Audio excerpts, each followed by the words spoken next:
బహుశా ఈరోజు నా గుండె కోత ఎవరు చూస్తారండి? ఎవరికి చెప్పుకోలేని నా కన్నీరు, ఎవరికి చెప్పుకోలేని నా బాధ, ఎవరికి చెప్పుకోలేని నా శోకం దిగమింగుతా ఉంటే జీర్ణించుకోలేని పరిస్థితి.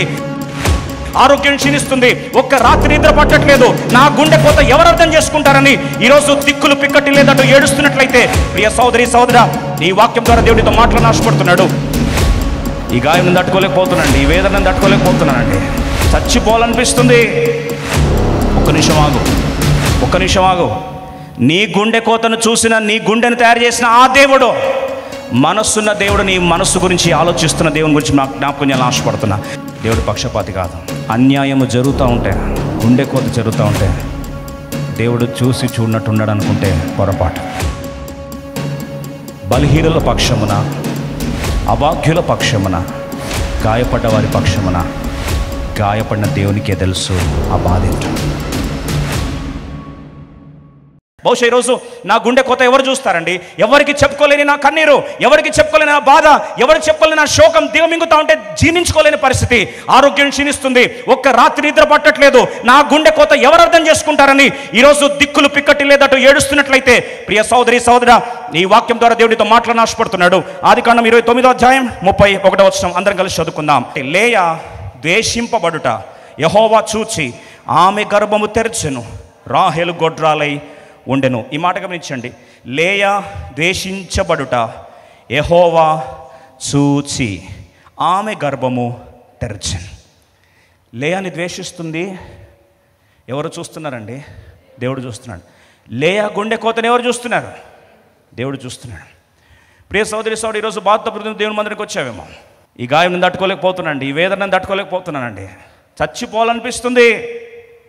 ఒక్క నిమిషం ఆగు. నీ గుండె కోతను చూసిన, నీ గుండెను తయారు చేసిన ఆ దేవుడు, మనస్సున్న దేవుడు, నీ మనస్సు గురించి ఆలోచిస్తున్న దేవుని గురించి నాకు జ్ఞాపకం చేయాలని ఆశపడుతున్నా. లేయా ద్వేషించబడుట యెహోవా దేవుడు చూచాను. ఈరోజు నా బాధ ఎవరికి అర్థమవుతుందండి? నా దేవునికి ఏం అర్థమవుతుందండి? దేవుడు ఆడిన వింత నాటకంలో, విధి అనే వింత నాటకంలో బలిపశువు అయిపోయాను.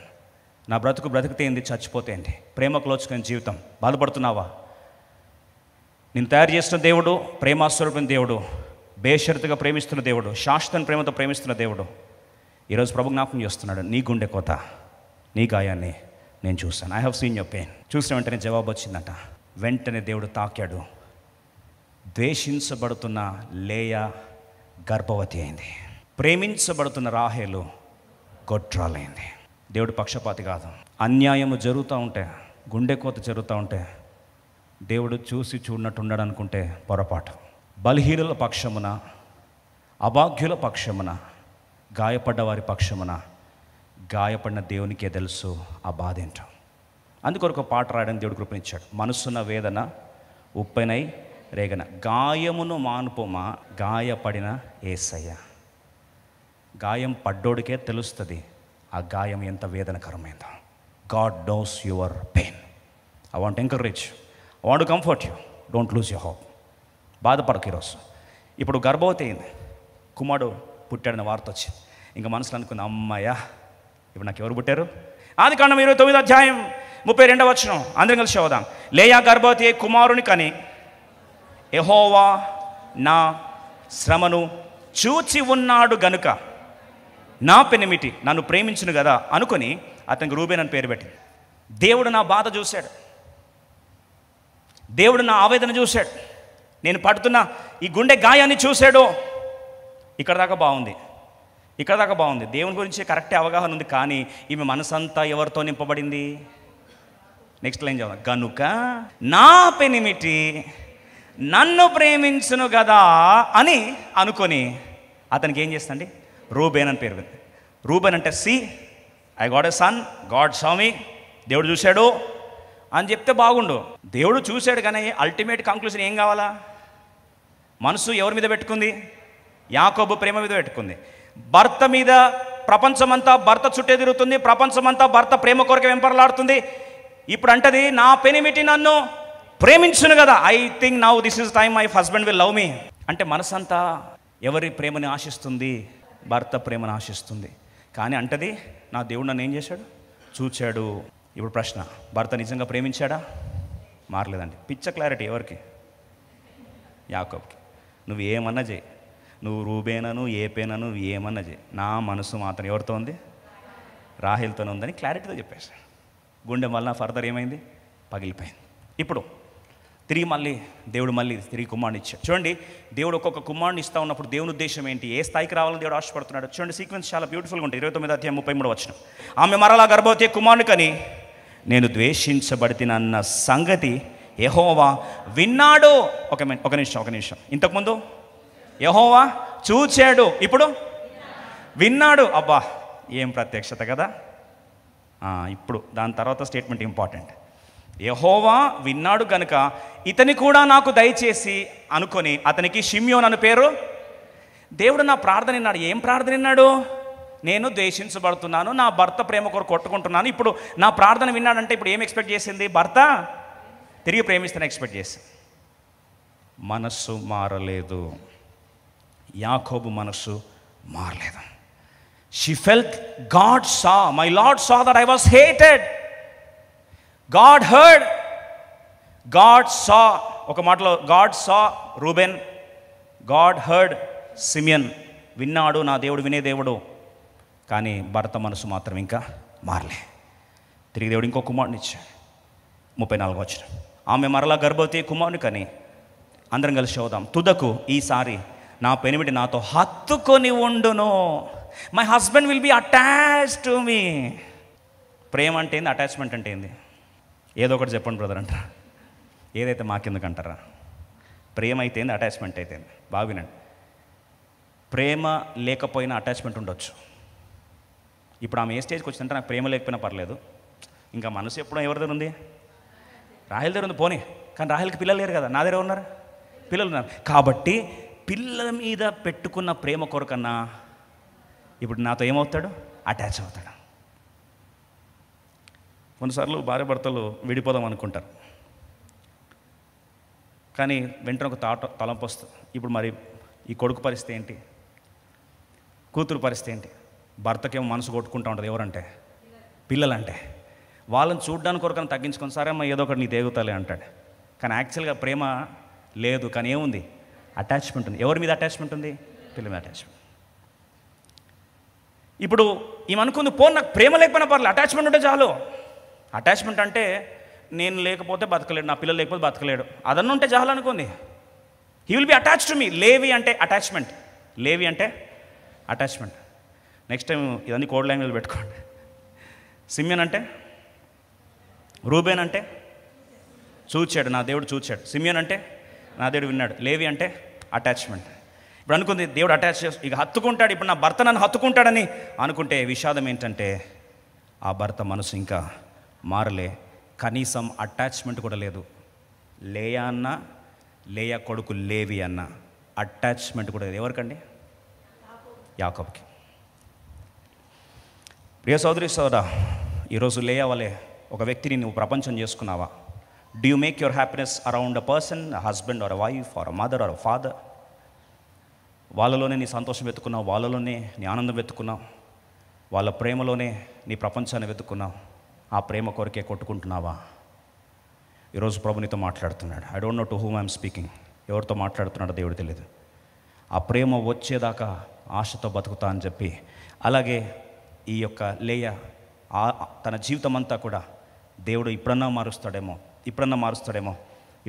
మారుస్తాడేమో అని అనుకుంటా ఉంది. Let me tell you this, you may love a person but don't make your heart revolve around that. అప్పుడు ప్రతి చిన్నదికి ఏమనిపిస్తుంది తెలుసా? పెద్దగా అనిపిస్తుంది. ఒకరిని ప్రపంచం చేసుకున్నావు, లేస్తే వాళ్ళే, కూర్చుంటే వారే, ఆలోచిస్తే వారే, ప్రతిసారి వాళ్ళ క్షేమం, వాళ్ళ మేలు కొరకు అన్ని వదులుకున్నావు. నీ జీవితం వదులుకున్నావు, నీ కెరీర్ వదులుకున్నావు, నీ వివాహం వదులుకున్నావు, చివరికి నీ ఉద్యోగం వదులుకున్నావు, నీ ఆస్తి వదులుకున్నావు, నీ సంతోషాలు వదులుకున్నావు, నీ కుటుంబాన్ని వదులుకున్నావు, మనసు అంతా కూడా వాళ్ళతో నింపుకున్నావు. అమాంతం నీకేమైపోతుంది? ఎక్స్పెక్టేషన్స్ పెరిగిపోతాయి. పెరిగిపోయినప్పుడు ఆ అంచనాలకు కొద్దిగా అన్న వారు రీచ్ కాకపోతే గుండె ఏమవుతుంది? ముక్క చెక్కలైపోతుంది. అదే జరిగింది ఎవరికండి? లేయాకి. ఈరోజు ఎవరు గుండె బద్దలై ఏడుస్తూ దేవుని మందిరానికి వచ్చారు? ఈ వాక్యం నీ కొరకే, లైవ్లో వీక్షిస్తున్నావు, నీ కొరకే. ఆ గాయం తట్టుకోలేకపోయింది. ఇంకా ఈ మూడోసారి అండి ముచ్చటగా మనసు ముక్కలు ముక్కలైపోయాయి. No attachment, no change, no love. Whole world was revolving around that person, and that person is hating her. ముఖం ముందు ద్వేషిస్తున్నాడు. ఈ పరిస్థితి అయిపోయేసరికి ఇప్పుడు ఆఖరి మాట చూస్తాం. ఆదికాండము 29వ అధ్యాయము 35వ వచనం అందరం కలిసి చూద్దాం. ఆమె మరలా గర్భవతి అయి కుమారుని కని ఈసారి యెహోవాను స్తుతించేదని అనుకొని యూదా అను పేరు పెట్టాను. ఇప్పుడు ఏమంటుందండి? యెహోవాను ఏం చేస్తా? స్తుతిస్తా. I want to praise the Lord. బైబిల్లో first time praise the Lord ఇది కాదు. ప్రైజ్ ద లార్డ్ అనే పదము ఫస్ట్ ఎక్కడ వచ్చింది తెలుసా అండి? ఇక్కడే వచ్చింది. I want to praise the Lord. This time I decided I don't care anybody. I want to praise the Lord. నా దేవుని ఏం చేస్తా? స్తుతిస్తా. అంతవరకు పట్టుకుందండి. ప్రేమ పొందుతున్నా పట్టుకొని చేతులు నొప్పి వచ్చేసాయి. మనసు బిగుసుకుపోయింది. ఒక్కసారి ఏం చేస్తండి? విడిచిపారేసింది. Let him go to dogs, I don't care. పోతే పోనీ, నాకంటూ నా గుండెను అర్థం చేసుకొని చూస్తున్నవాడున్నాడు, వింటున్నవాడున్నాడు, నన్ను హత్తుకున్నవాడున్నాడు. నా ప్రాణం బతికేదాకా నేను ఆయనని ఆరాధిస్తా అని చెప్పి యెహోవాను స్తుతించడం ఆరంభించింది. She started pricing God. బహుశా నేను అనుకోవడం ఆసాపులాగా, ఆకాశం ముందు నీవు తప్ప నాకెవరున్నారయ్యా, నీవు నాకుండా లోకంలో నాకు ఏది అవసరం లే, ఐ డోంట్ కేర్ ఎనీథింగ్. మనస్ఫూర్తిగా దేవుని ఆరాధిస్తూ ఉంది. పోతే పోనీ నాకు అవసరం లేదని చెప్పి ఆ స్తుతి అనే ప్రాంతానికి వచ్చేసరికి అద్భుతమైన మాట చూడండి. యెహోవాను స్తుతించదని ఈసారి యెహోవాను స్తుతించి అనుకుని యూదాను పేరు పెట్టెను. అప్పుడు ఆమెకు కానుపు ఉడిగాను. ప్రభు అన్నాడు, ఇంకా అమ్మ నీకు సొల్యూషన్ వచ్చేసింది.